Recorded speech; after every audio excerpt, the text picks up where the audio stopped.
کہ یہ بھی ساتھ شریک ہے. اور ایک شرک اصغر ہے، ریاکاری، دکھلاوا. نماز اللہ کی پڑھنی، دکھانا بندوں کو. مسجد میں پیسے کس کی رضا کے لیے دینے ہیں؟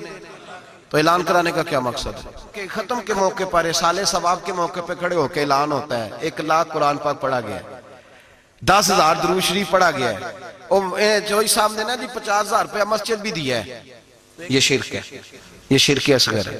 یہ میرے رسول پاک نے منع فرمایا ہے. صحیح بخاری میں لفظ ہے، نبی رحمت صلی اللہ علیہ وسلم شہدائے احد کے مزاروں پہ کھڑے تھے، تو وہاں کھڑے ہو کے اللہ کے رسول نے فرمایا میرے ذہن سے فکر نکل گئی ہے، میری امت قیامت تک شرک نہیں کرے گی. اب یہ مشرک نہیں ہوں گے، بت نہیں پوجیں گے، یہ دوسرے معبود نہیں بنائیں گے. تو حضور فکر کس بات کی ہے؟ فرمایا یہ ریاکاریاں کریں گے، دکھلاوے کریں گے، تصنع بناوٹ کریں گے، یہ اللہ کی عبادت میں اوروں کو شریک ٹھہرائے. میرے دوستو یاد رکھو، سب سے پہلا حکم حضرت لقمان اپنے بچے کو دے رہے ہیں اور بتا یہ رہے ہیں کہ بیٹے اللہ والا بن جا، بیٹے اللہ سے جڑ جا، شرک نہ کرنا، شرک بہت بڑا ظلم ہے. میرے بھائی سب نے مفسرین نے اپنی اپنی بات لکھی. میرے استاذ گرامی یہاں فرمایا کرتے تھے، بھائی اگر تو دنیا میں اپنے بیٹے کو دھوپ میں بیٹھا دیکھے تو تیرا دل پھٹ جاتا ہے، یہ دھوپ میں کیوں بیٹھا ہے؟ اس کو شرک سے بچا، شرک اکبر سے بھی بچا، اصغر سے بھی بچا، خفی اور جلی دونوں قسم کے شرک سے بچا.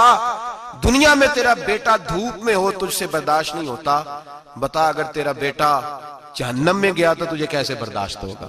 آگ میں جلتا ہوا تجھے. اسے اللہ سے جوڑ دے، اسے رسول اللہ صلی اللہ علیہ وسلم کا غلام بنا دے. میرے نبی کریم سید عالم صلی اللہ علیہ وسلم نے فرمایا جب تیرا بیٹا 7 سال کا ہو جائے تو اسے مسجد لے کے جا، 3 سال تک لے کے جا مسجد. 10 سال کا نماز نہ پڑھے تو سزا دے.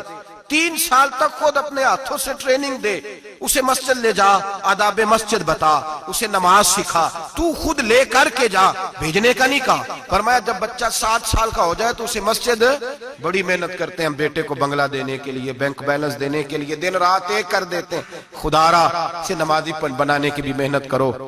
حضرت بابا فرید الدین گنج شکر رحمت اللہ تعالیٰ علیہ کی اماں کہتی ہیں جب میرا بیٹا پیدا ہونے والا تھا تو میں رب کی بارگاہ میں دعا کرتی تھی، اللہ اگر تو مجھے بیٹا دے تو اس طرح کا دینا بیٹا میرا ہو پر بندہ تیرا ہو. اے اللہ اگر بیٹا دینا تو اس طرح کا دینا، میرے اللہ اس طرح کی مجھے اولاد دینا کہ دودھ وہ میری چھاتی سے پیے پر شکر تیرا ادا کرے. اے اللہ اگر بیٹا دینا تو اس طرح کا دینا کہ قوت روٹی روزی وہ زمین پہ کھائے لیکن اسی زمین پر وہ تیرے دین کا سپاہی بھی بنے، وہ مجاہد فی سبیل اللہ بھی بنے. حضرت بابا صاحب کہتے ہیں مجھے شکر پسند تھی، اماں بڑے جتن کرتی ہے بیٹے کے لیے، بڑا کچھ کرتی ہے، اور بیٹے روٹی ٹائم پہ کھانا فلاں کا. کہتے ہیں مجھے شکر پسند تھی، میری اماں سردیوں کے ٹھنڈے موسم میں اٹھ کے میرے لیے پانی بھی گرم کرتی، مسلح بھی بچھاتی، اور پھر ایک پڑیا شکر کی بنا کے میرے مسلح کے نیچے بھی رکھتی. کہتی بیٹا نماز پڑھے تو اللہ شکر دیتا ہے. آپ فرماتے ہیں میں روز نماز کی 5 نمازوں کے وقت مسلح اٹھاتا تو پڑیا شکر کی ملتی. سکول اور مدرسے کے میں اپنے کلاس فیلوں کو بھی کہتا نماز پڑھو بڑی پیاری شکر ملتی ہے. کہتے ہیں میں روز شکر کھاتا. ایک سویرے فجر کی نماز میں اماں نے وضو تو کرایا، مسلح بھی بچھایا، پر دیہات کی وہ سادی بی بی جس کا سارا کام بھی خلوص پہ مبنی تھا، جو آکسفورڈ سے پڑھی ہوئی تو نہیں تھی لیکن آداب ممتا اسے سارے آتے تھے، جو کسی یونیورسٹی کی سند یافتہ تو نہیں تھی لیکن بیٹے کے ساتھ کس طرح کا رویہ اختیار کرنا یہ سارا اسے پتا تھا. کہتے ہیں سادی اماں نے سارے کام کیے لیکن شکر رکھنا بھول گئی. بابا صاحب کہتے ہیں میں نماز پڑھنے لگا تو ماں نے یہ بھی بتایا تھا کہ نمازی کے آگے سے نہیں گزرتے، نمازی کے آگے نہیں ہوتے. اب اماں کہتی ہے میں مجبور ہوں، درس بھی میں نے دیا ہے، بھول گئی ہوں، اب شکر رکھنے جاؤں گی تو پردہ کھل جائے گا. ایک کونے میں لگ کے ماں روئی، بیٹے کی شفا کے لیے نہیں، بیٹے کی نوکری کے لیے نہیں، بیٹے کے اچھے مستقبل کے لیے نہیں. ماں روئی، آنسو بہے تو کہتی کیا ہے؟ اے اللہ میں اسے اپنے آگے جھکانے کو جتن تھوڑی کرتی تھی، تیرا بنانے کا جتن کرتی تھی. اے اللہ مہربانی فرما میری پردے داری کر، اگر راز کھل گیا تو میرا فرید نماز نہ چھوڑ جائے. بابا صاحب کہتے ہیں اماں تڑپتی رہی اور میں نے نماز پڑھ کے مسلح اٹھایا. پہلے پڑیا ہوتی تھی اب تو پورا دریا شکر کا بہ رہا ہے. فرماتے ہیں میں نے وہ اٹھائی شکر کھائی اور میں نے چیخ کے کہا اماں جلدی آج بڑی لذیذ ہے، آج شکر کوئی انوکھی ہے. اور آج تو کمال شکر دی ہے میرے اللہ نے، ایک پڑیا کی جگہ پورا دریا بہ رہا ہے. بابا صاحب رحمت اللہ علیہ فرماتے ہیں میری اماں آئی اور میری اماں نے بازو کھولے تو ماں کی ممتا ہی بتاتی ہے کہ اللہ کی رحمت کس طرح کی ہوتی ہے.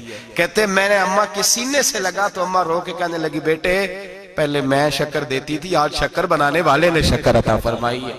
ساری زندگی پیشانی سے سجدے کا نور نہیں گیا، ساری زندگی وہ لذت عبادت نہیں گئی، اس لیے کہ استاد نے ڈنڈے سے نمازی نہیں بنایا تھا، اس لیے کہ پیر صاحب نے یہ کہہ کہ نمازی نہیں بنایا تھا کہ نماز پڑھو گے تو روٹی میں برکت ہو جائے گی، اس لیے کہ علامہ صاحب کا وہ بات سن کے ہم نمازی نہیں بنے تھے کہ جس نماز میں بتایا جاتا ہے کہ بیماریاں ختم ہو جائیں گی نماز پڑھنے سے. اماں نے رب سے جوڑنے کے لیے نمازی بنایا تھا. ساری زندگی بابا صاحب کہتے رہے اٹھ فریدہ ستیا چاڑو دے مسیح، چل ہن اٹھ فریدہ ستیا چاڑو دے مسیح، او تو ستا ہے رب جاگدا تیری ڈاڈے نال پرید. ساری زندگی نماز کی ٹریننگ دینا، اپنے بچوں کو اپنے رب سے جوڑنا، اپنے بچوں کو اللہ کے ساتھ ان کا تعلق بنانا، ان کو رب والا بنانا، انہیں رسول پاک کا غلام بنانا، یہ ڈیوٹی ہے ماں باپ کی. ماں باپ اپنے بچوں کے سینوں میں اللہ کی محبت داخل فرمائے. میرے نبی کریم سید عالم صلی اللہ علیہ وسلم نے ہمیں جن چیزوں کے بارے میں تلقین کی ان میں سے ایک یہ ہے کہ اپنے بچے کو نمازی بناؤ، انہیں مسجد لے کر کے جاؤ، انہیں پیغام اللہ کے دین کا پیغام خود سکھاؤ. شرک کے بعد جو ارشاد فرمایا وہ یہ ہے کہ چھوٹا سا گناہ، یا بنیا ان تکو مثقال حبۃ من خردل فتکن فی صخرۃ او فی السماوات او فی الارض.